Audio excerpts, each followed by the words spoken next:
Well, I ceased contact with him after I was aware that he was under investigation, and that was later on in 2006. The 17th of October 2025, it's official. Prince Andrew has agreed to surrender his title, the Duke of York, after months of mounting pressure from the palace and an overwhelming storm of public outrage. In a public statement that shook the royal family and captured the world's attention, Prince Andrew confirmed that with His Majesty's agreement, he would now step down. "I will therefore no longer use my title or the honors conferred upon me." This bold declaration marks the end of an era. The Queen's favorite son, once the darling of the British royal family, now reduced to royal silence. But this decision is not just a footnote in royal history. It comes after years of scandal, public disgrace, and behind-the-scenes battles that shook the monarchy to its core. What forced the royal family to finally draw the line with Andrew? What happens now that even his title is gone? The ramifications of this monumental shift will echo across the palace and beyond. In the coming moments, we'll reveal the explosive internal battles within the royal family, the tension between Prince Andrew and King Charles, and the ripple effects this decision will have on the future of the monarchy. The fall of Prince Andrew is not a sudden event. It is decades in the making. Once celebrated as Randy Andy, the cheeky, confident playboy prince who charmed both tabloids and the public alike, his transformation into a figure mired in scandal has been a long, slow burn. Throughout the 1980s, Andrew was the picture of youthful energy and modernity. A war hero from the Falklands War, he was widely adored for his bravery, and his public persona seemed untouchable. His marriage to Sarah Ferguson, the Duchess of York, only added to the fairy tale image. They were both youthful, energetic, and at ease in the spotlight. They appeared to embody the image of modern royalty, charming, glamorous, and in step with a rapidly changing world. Yet beneath the surface, tensions were building. Andrew's increasing lavish lifestyle, his high-profile relationships, and his business entanglements began to raise eyebrows. In the 1990s and 2000s, whispers of his questionable associates and lavish spending habits began to grow. He was linked to business dealings with figures of dubious reputation, raising concerns about his role in international trade. His so-called special envoy role, intended to promote UK trade, began to tarnish with accusations of improper conduct, shady associates, and questionable business dealings. But it wasn't until the scandal surrounding Jeffrey Epstein in the late 2000s that the cracks in Andrew's carefully crafted image began to widen. He, once the symbol of the youthful, modern royal family, had now become the embodiment of its darkest shadows. His involvement with Epstein, his friendship with the convicted sex offender and financier, would set the stage for the devastating collapse of his reputation. The story of Prince Andrew's association with Jeffrey Epstein began in the 1990s, long before the world knew the true extent of Epstein's criminal activities. Their relationship was marked by exclusive events, private jet rides, and luxury stays at Epstein's properties in New York, Florida, and the Caribbean. At the time, Andrew's connection with Epstein was one of many high-profile friendships he had, and it appeared to be nothing more than another link in his long chain of celebrity associations. But it wasn't until 2010, a year after Epstein's first conviction, that the connection became public. Andrew, along with Ghislaine Maxwell, was photographed walking through Central Park with Epstein in tow. The image, captured by the press, became one of the most infamous snapshots in the history of the royal family. It was an image that would come to define his downfall, a clear public display of association with the man whose name was quickly becoming synonymous with scandal. In the aftermath of the photo, Andrew's advisors attempted damage control, but the palace's initial strategy was a familiar one: deny, minimize, and hope the story faded away. For years, the royal family had managed to weather such storms by controlling the narrative and suppressing public dissent. But this time was different. The tipping point came in 2019, when Virginia Giuffre, one of Epstein's victims, filed a civil lawsuit against Prince Andrew. Giuffre accused the prince of sexually assaulting her when she was 17, a claim that set off a wave of media scrutiny that could not be quelled. The fallout from the scandal was swift and unforgiving. Andrew's disastrous BBC Newsnight interview in November 2019 sealed his fate. It was supposed to be his opportunity to clear his name, to defend his honor in the face of the allegations. Instead, the interview became a public relations disaster. His lack of empathy, his bizarre defense, "I don't sweat," and his failure to express genuine remorse shocked even the most loyal royalists. The royal family watched in horror as their son's credibility crumbled on live television. The aftermath of the interview was swift and brutal. Andrew was forced to step back from royal duties. His patronages were stripped, and he was effectively exiled from the public eye.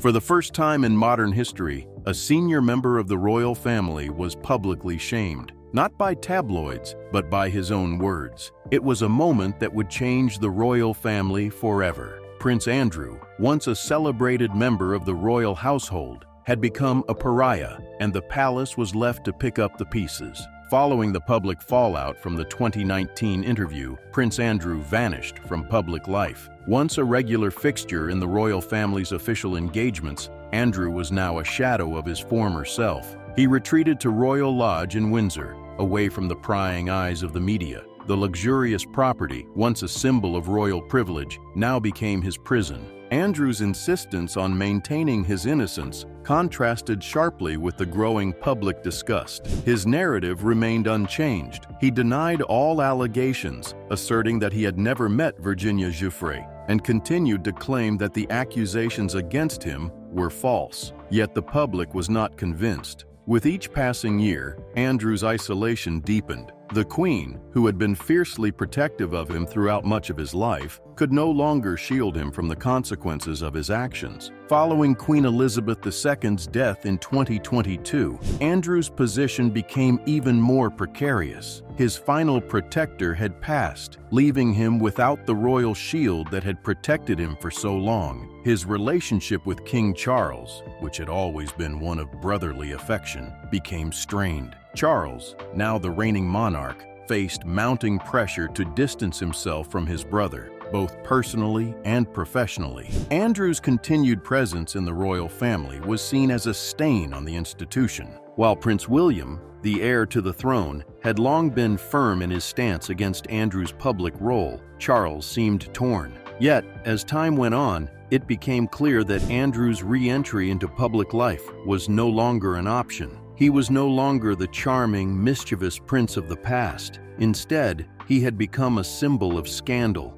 a man whose past actions had forced the royal family into a painful reckoning. Despite occasional sightings, horseback riding in Windsor, brief appearances at church, Andrew's life was marked by deep isolation. His failed attempts to return to royal duties were met with resistance from every corner of the palace. He wasn't just unemployed, he was untouchable. His every attempt to restore himself to the royal fold was blocked at every turn. As the years passed, the man once adored by the public had become a relic, forgotten by many, and quietly distanced by those who had once called him family. Behind closed doors, the pressure to sever ties with Prince Andrew had been mounting for months. King Charles, who had inherited the monarchy at a time when the royal family was embroiled in scandal, faced a difficult dilemma. As a brother, he felt compassion for Andrew, but as monarch, he had a duty to the crown. Reports from royal insiders suggest that Charles had been torn.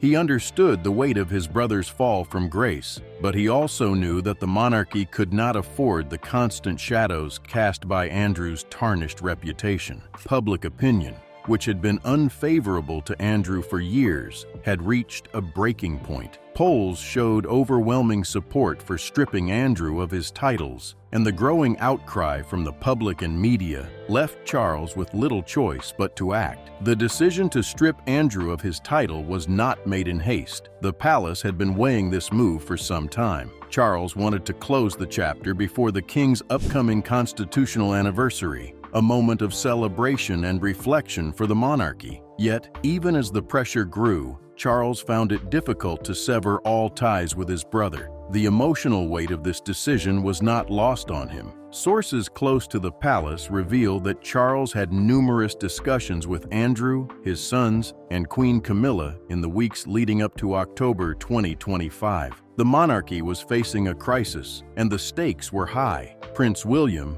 ever pragmatic, reportedly told aides, "The monarchy can't afford this shadow forever." His words carried the weight of future leadership. William knew that for the monarchy to move forward, it had to distance itself from the past. Finally, after much deliberation, the king and Andrew reached a decision. In a quiet, private agreement, Andrew relinquished the title of Duke of York, marking a symbolic severance from his royal past. "With His Majesty's agreement," the statement read, acknowledging not just a personal decision, but a monumental shift in the history of the royal family. This marked the moment when Prince Andrew, the Queen's favorite son, became something else entirely, a private citizen, no longer a member of the royal family in any official capacity. The monarchy's internal battle had been resolved, and a painful chapter had finally come to an end. Prince Andrew's resignation from his title and official duties was met with a swift and varied reaction from the British public. For many, it felt like the end of a long, drawn-out process. Some greeted the news with a sense of relief, believing that the monarchy had finally taken a stand and rid itself of a problematic figure. For others, it was long overdue, a necessary but late gesture to finally address the scandals that had plagued the Duke for years. In York, the city that had long associated itself with the title of Duke of York, the response was mixed. Many felt it was time to move on and remove Andrew's name from public life. Calls were made for his name to be erased from civic institutions, from street signs to memorials. For some, this was more than symbolic. It was an act of justice. They felt that the title had been a stain on the city's history and should no longer be associated with a man whose name had become synonymous with scandal and disgrace. However, there were still those who held a different view. Veterans who had worked alongside Prince Andrew during his time in the Royal Navy and his role as an ambassador for British trade felt conflicted. While many condemned his actions, others defended his service to the country and the military. Yes, he has made mistakes, but his military service and his efforts to promote British business should not be ignored, one veteran remarked. They argued that his involvement in certain charities and his role in some diplomatic missions had been positive contributions. For those loyal to the monarchy, Andrew's departure was seen as a painful but necessary step. The monarchy is bigger than any one individual, they said, framing this decision as a pivotal moment for the future of the royal family. It was a clean break, an acknowledgement that the monarchy's survival depended on adapting and showing accountability. Yet even within the royalist camp, there was a sense of exhaustion. The Prince Andrew scandal had dominated headlines for years, leaving many feeling emotionally drained by the constant drama. There was no real joy in this moment, only the tired recognition that it was time for the royal family to move forward. For anti-monarchists, Andrew's decision was not about accountability, but about maintaining the royal institution's image. They saw this as yet another example of the monarchy protecting itself over true justice. "It's just a move to protect the image of the monarchy," one activist remarked. "It's not real justice. Andrew should face real consequences." Social media reflected this divided reaction.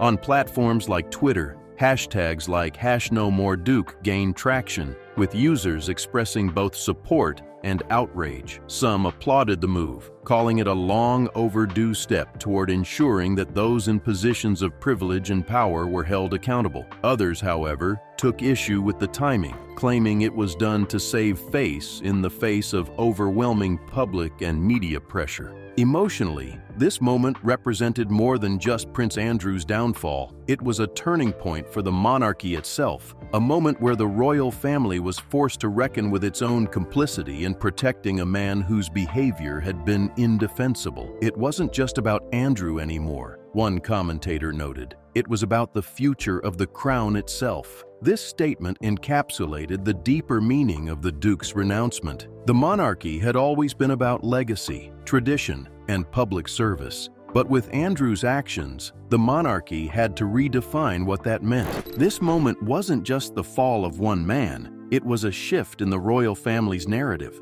How would it move forward from this? Could the family regain public trust? Could Prince Andrew? These questions weighed heavily in the aftermath of his resignation. The royal family, once seen as invincible, had now faced a public reckoning. When Prince Andrew announced he was relinquishing his title, it was not just a personal decision, it was a carefully orchestrated move by the palace to restore some semblance of order within the royal family. The timing, the language, and the manner in which the announcement was made all pointed to a well-coordinated strategy to mitigate the damage to the monarchy's image while simultaneously drawing a line under a painful chapter in its history. The royal communications team, led by the palace's PR experts, ensured that the announcement was made with precision.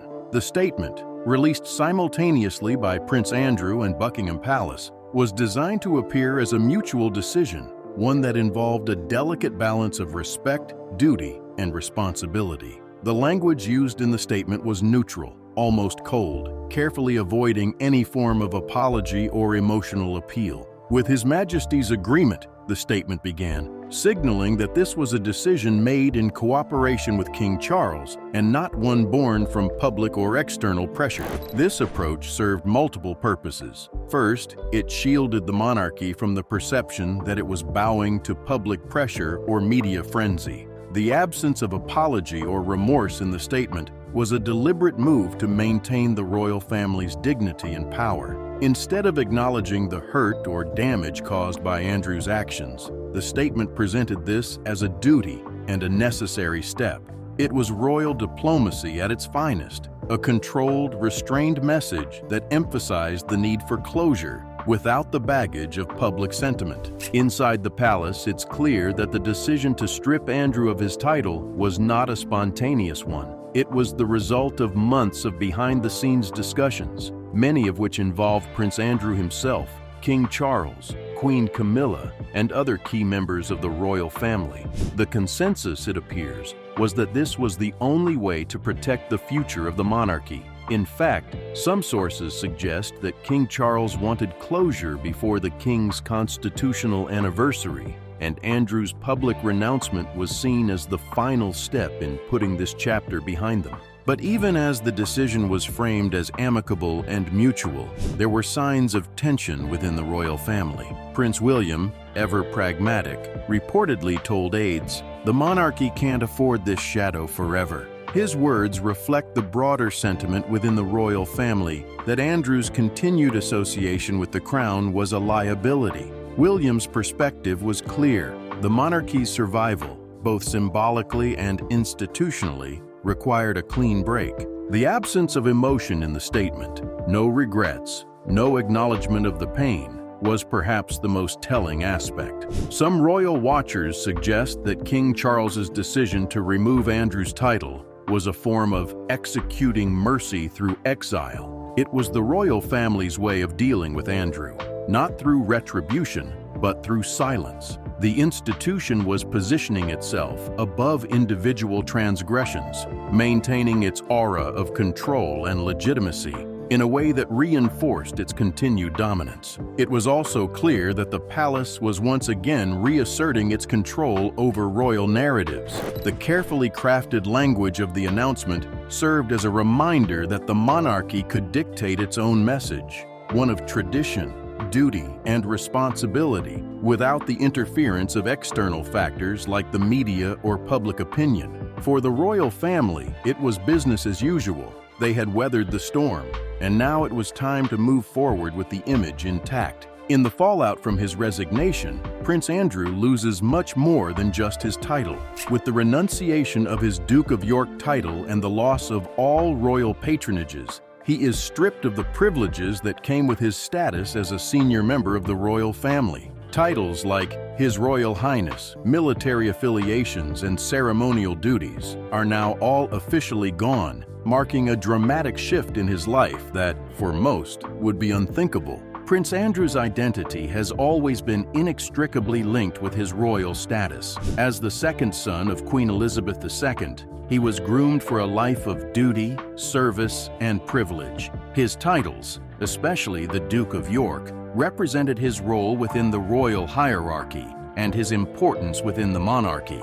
But with this official removal, Andrew no longer holds any formal place in the royal family. He has been effectively erased from the public record as a royal entity. Despite losing his title and his connection to the monarchy, Prince Andrew still retains significant personal wealth, property, and security. His private fortune, which includes a vast real estate portfolio, has allowed him to maintain a life of luxury even without his royal status. His residence at Royal Lodge in Windsor, once a symbol of his royal connection, remains his home, though reports suggest that it may soon be downsized to remove any financial burden on the taxpayer. This presents a complicated issue for the royal family.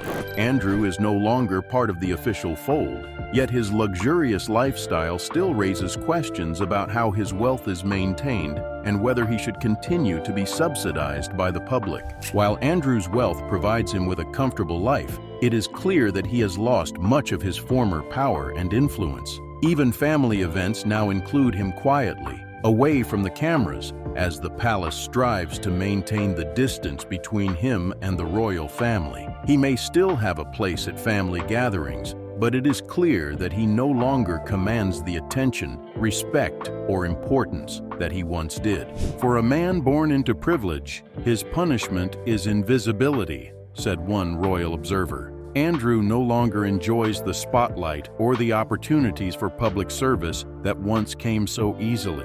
He has been removed from the center of public life, and the question now is whether he can find a way to rebuild his reputation, or whether he will live out his days as a figure cast aside by history. In a modern monarchy, titles are everything.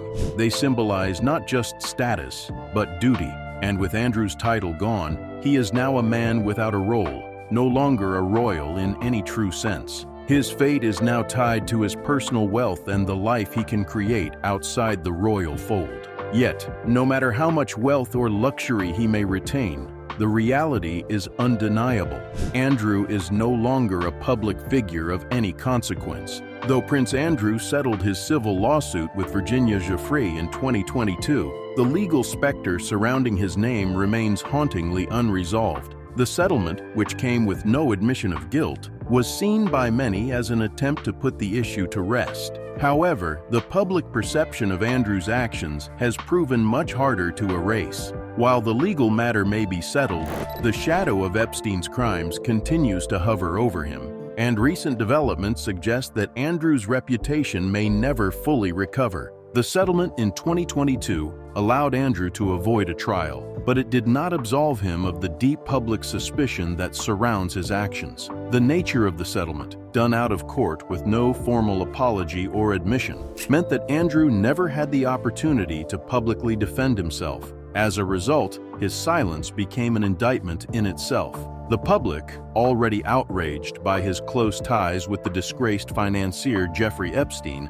saw the settlement as a way for Andrew to avoid the full scrutiny he deserved. In 2025, new documents were unsealed from U.S. court proceedings related to Epstein's sex trafficking network, and once again, Prince Andrew's name resurfaced. Although no new charges have been brought against him, the unsealing of these documents reignited media and public scrutiny. The renewed attention on Epstein's network and its high-profile enablers has left Andrew's name inextricably linked to one of the most notorious criminal figures in modern history. While legal experts have noted that Andrew has largely escaped any formal legal consequences, the damage to his reputation is irreversible.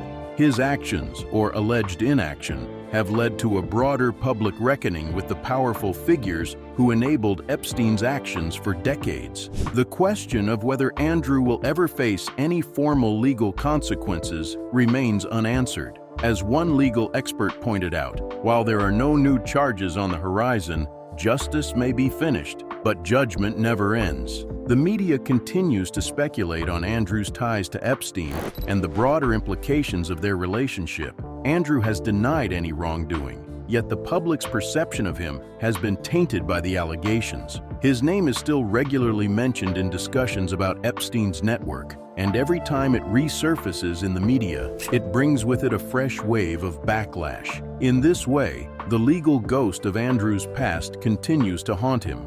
The civil lawsuit may be closed, but the public's judgment lingers. Even if he is not formally prosecuted, the stain on his reputation remains a permanent feature of his public identity. Every appearance, every public statement is weighed against his past connections, and no amount of time seems capable of wiping away the suspicion that has tainted him.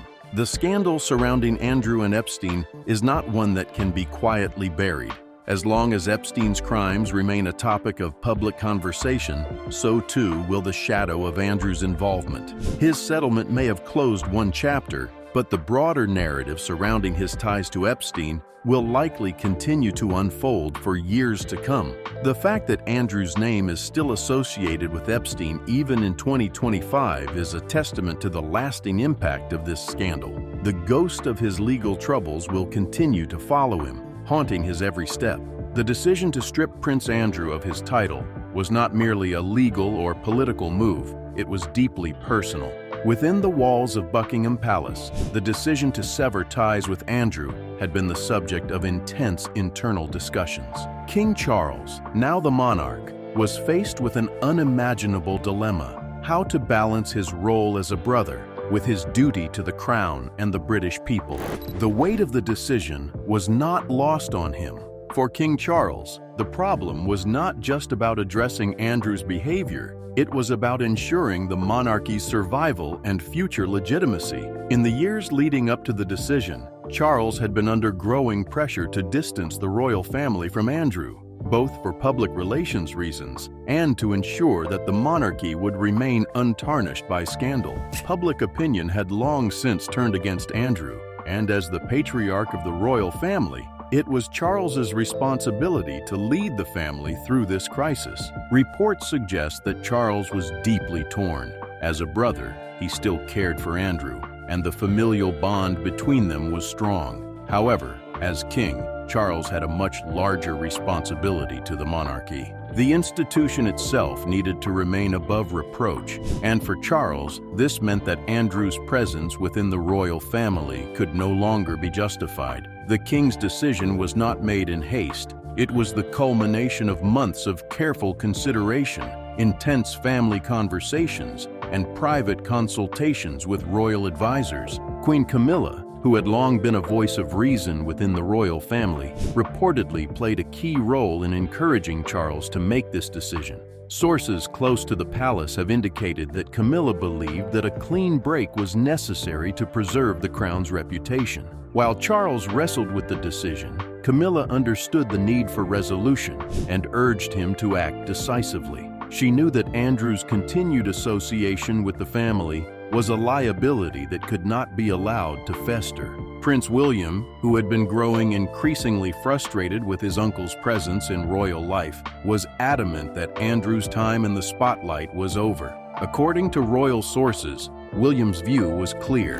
The monarchy can't afford this shadow forever. William's stance was pragmatic. He understood that the monarchy's future would be at risk if it continued to harbor a figure who had become synonymous with scandal. Even Princess Anne, who had often been less vocal about family matters, reportedly supported Charles's decision, emphasizing the importance of duty over sentiment. The tension between family loyalty and the greater good of the crown reached a boiling point in 2025. It was clear to Charles that the time had come for Andrew to be sidelined. The decision to strip him of his title and privileges was symbolic. It marked not only the end of Andrew's royal career, but also the monarchy's need to distance itself from his past. In the end, the monarchy's survival instinct prevailed. The personal ties between Charles and Andrew were secondary to the preservation of the institution. This moment, while emotionally painful for the royal family,